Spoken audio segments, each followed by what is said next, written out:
আসসালামু আলাইকুম। হ্যালো বন্ধুরা, তোমরা সবাই কেমন আছো? আমি ভালো আছি। তো দেখো, আমি সীতা পাহাড়ের দিকে রওনা দিছি দেখার জন্য। তো এখানে আমি আরো কয়েকবার আসছিলাম, তো আমার আপুর বাসা এখানে, এই জন্য আর কি।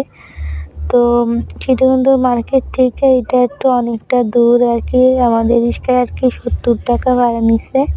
তো রিক্সাতে যাওয়ার পথে আর কি একটু ভিডিও তোমাকে দিচ্ছি। যে দেখো বন্ধুরা, এটা রাস্তার দুই পাশ ধরে শুধু মন্দির আর মন্দিরই আর কি দেখা যাচ্ছে। আর মসজিদের কোনো নামও নেই, মসজিদ শুধু দেখছি আর কি বাজারের ওখানে একটা। তো আমরা প্রায় কাছাকাছি চলে আসছি। আর এটা দেখো হিন্দুদের কবরস্থান আর কি, চিতা আর কি। এখানে অনেকটা জায়গা নিয়ে আর কি হিন্দুদের এখানে পোড়ানো হয়, শ্মশান ঘর যেটা মনে হয়, আমি জানি না সঠিক, সে একটু বলতেছে। তো এটা হচ্ছে পাহাড়ে ওঠার মনে একটা রাস্তা ছিল।